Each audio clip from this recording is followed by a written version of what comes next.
YouTube, this is the Bucket coming at you today with a couple of old Colts. So I picked this Colt 1903 Pocket Hammerless up a while back, and I picked it up because I am in love with these designs. So back, way back in the day, John Moses Browning had a licensing agreement where the Colt would be able to license all of Browning's automatic pistol designs here in the U.S., Great Britain, and Ireland. And FN would get the rest of Europe. This worked out really good, but it was kind of known that the lock breech designs would be for Colt and the direct blowback designs would be for FN. Well, the FN/1899 to 1900, I'm going to call it a 1900 from here on out, was so popular that Colt wanted a small, concealable, automatic, semi-automatic pistol design to be able to sell in the United States. And so he had the FN 1903 design. He adapted it a little bit and made this particular pistol. Now, this is an early Type 1 variant. Let me go ahead and give you the specs on this gun. You can tell it's a Type 1 variant because this one has a 4-inch barrel. It is 7 inches in length. The width is 1 1/8 inches. The height is 4 5/8 inches, and it comes in at 24 ounces. The Type 2 variant, they shortened the barrel design and slide design to have a 3.5-inch barrel. My Colt 1908 right here is an example of a 3.5-inch barrel design. From here on out, this length would be the length that they would use. A little bit later on, they decided that the barrel bushing design that you would know a lot from the Colt 1911, they would abandon that to save some cost and end up with an integral lug design on the barrel. So if you look on my Colt 1908 here, sorry, it's a little tight. It has an integral lug right here, and it's integral into the slide. This is the design that they would have for the Type 3, the Type 4, and the Type 5. These guns had a grip safety. The 380 shot 8 rounds of a detachable box magazine. The Colt 1908s, the 380s, would be 1 round less. Actually, with these, you could convert these to a 32 ACP, but you couldn't convert a 32 ACP to a 380. These were really, really popular designs. So in the run, they actually produced new copies from 1903 to 1945, although they did continue selling these till 1953 off of parts that they had at the factory. They sold over 572,000 of these and an additional 138,000 in the Colt 1908s, the 380 version. These were really, really great designs. They worked really, really well. To give you an idea, this gun is 117 years old, and I took it to the range, shot flawlessly. They're just awesome. They fit great into the hand. The grip safety is easy to actuate while shooting. They're awesome. They're so much fun. And I love 32 ACP because I think that is a great way for new shooters, young shooters, maybe people that have a little bit of nervousness when it comes to felt recoil. 32 ACP is a wonderful cartridge for that.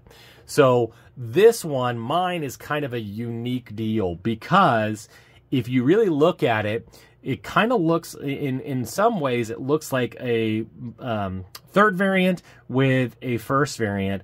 Now, did some research, got with a lot of experts on the Colt forum, and we've kind of determined that this gun was taken back to the factory at some point. We can tell that it was because Colt would mark a K or an ampersand mark on the trigger guard when it would go back to the factory. And if you look, the roll mark on here looks like a Type 3 roll mark. You can kind of tell because the Rampart Colt doesn't have the globe or the circle around it. And this has the a different abbreviation of Connecticut.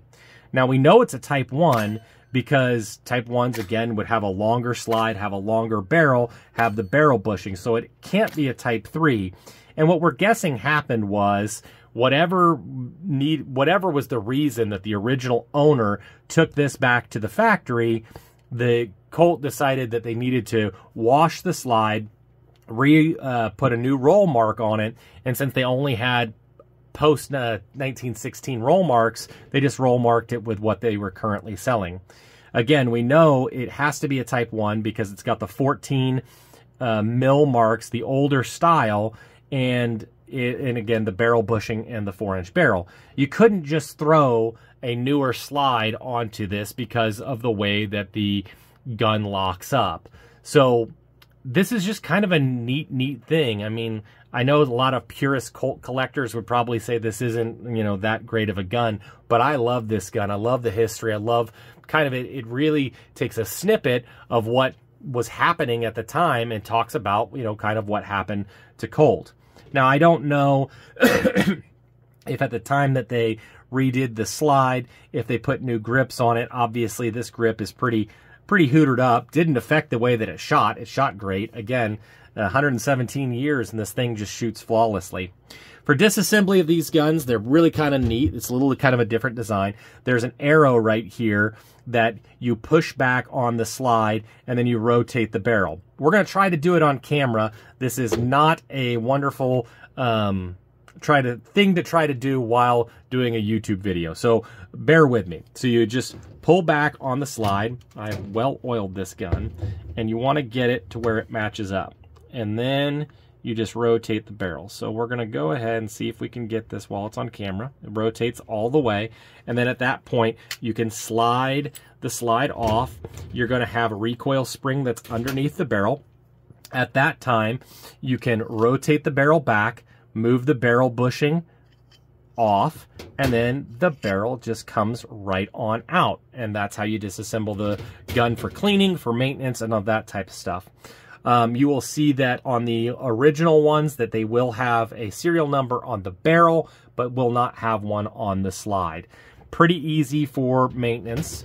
You can see that the integral lugs onto the barrel and frame just match up here, and that's why it's a locked breech design. Really easy, great gun to learn on. Me and my grandfather had a really good time disassembling this pistol, cleaning this pistol, and having him teach me. You'll see that the original bluing on these guns are just second to none. Obviously, when they reblued this slide later on, it was post 1916, so the quality was not as high as they were in this early 1905. And you can just kind of tell over 100 years that's going to have a little bit more wear. So to reassemble the pistol, you want to go ahead and put your barrel back into the front of the slide. You can see down here, when you get right here, you can rotate it again and it will be ready for reassembly. At that point, you can put the barrel bushing back into the gun, put it back into place, and get it kind of locked up there. There we go. I like to go ahead and put the recoil guide and spring in at this point, and then you can start the slide into the frame. Okay.